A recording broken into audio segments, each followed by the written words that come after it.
இந்த கால்குலேஷன்ல மிக இயல்பாக விஜய் மாதிரியானவர்கள் வரும்போது நமக்கு ஒரு எச்சரிக்கை உணர்வு இருக்கு. எல்லா வீட்லயும் விஜய் இருப்பாங்க. ஐயா, நாங்களும் எங்க காலத்துல எல்லா வீட்லயும் எம்ஜிஆரா இருந்தோம், எல்லா வீட்லயும் சிவாஜியா இருந்தோம். ஆனா எந்த வீட்லயும் பத்மினியா இருக்கலாம்.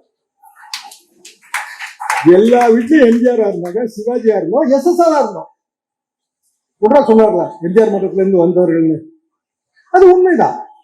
என்ன காரணம்னா எங்களுக்கு ஒரு திரைமொழி தேவைப்பட்டது. ஒரு 6வது வகுப்பு 7வது வகுப்பு படிக்கும் போது நமக்கு திரையில சித்தாந்தம் சொன்னா அதை உள்வாங்கிக்கிறது ஈஸி. இப்ப நீங்க அந்த டிவிலயோ இல்ல ஸ்மால் ஸ்கிரீன்லயோ பாக்குறீங்க, நாங்க பிக் ஸ்கிரீன்ல பார்த்தோம். ஆனா அதுக்கு ஒரு பொலிட்டிக்கல் ஒர்க் பார்த்திருக்கோம். பொலிட்டிக்கல் ஒர்க்குங்கிறது வீடுனா போய் வாக்காளர் பட்டியலை சரிபார்த்தல்.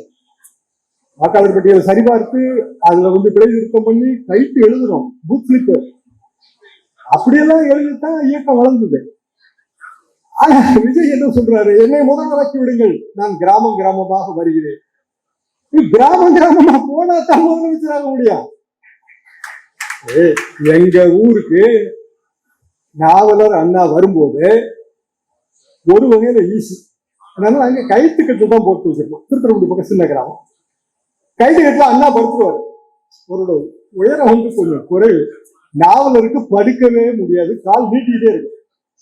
இதை விட பெரிய கைத்துக்கட்டு போட முடியாதான்னு கேட்பாரு. முடியாது, ஏன்னா அவ்வளவுதான், எங்க சைஸ் அவ்வளவுதான், கைத்துக்கட்டு சைஸ். ஒரு சின்ன கிராமத்துல பேச வருவாங்க, சைக்கிள் பின்னாடி உட்காந்து போவாங்க. ஊர்ல இருக்கிற மெஸ்ல டோக்கன் மாதிரி வாங்கி கொடுத்துருவோம். மார்னிங் டிஃபன் அதுதான், மத்தியானம் சாப்பாடும் அதுதான். நைட்டு யாராவது திராவிட இயக்க தோழர்கள் அதுல சைக்கிள்ல பின்னாடி உட்கார வச்சுட்டு போய் எங்க மீட்டிங்கோ அங்க சாப்பாடு போட்டு விட்டுருவாங்க. இப்படி கிராமம் கிராமமா போனதுனாலதான் நீங்க எல்லாரும் இங்க உட்காந்துருக்கீங்க. இன்னைக்கு இது பெரிய நகர்ப்புறமா இருக்கலாங்க. நான் வரும்போதுதான் பார்த்தேன், அட்டையப்பா இது அம்பத்தூர் இப்படி இருக்கு, லைட் எல்லாம் ஜொலிக்குத. லைட் எல்லாம் ஜொலிச்சதுக்கு யாரு காரணம்? நம்ம காரணங்க. இன்னைக்கு இவ்வளவு மின்சார விளக்கு வெளிச்சத்துல எல்லாரும் இருக்கோம்னா நம்ம காரணம். நம்மனா நம்ம தேர்ந்தெடுத்த ஆட்சி.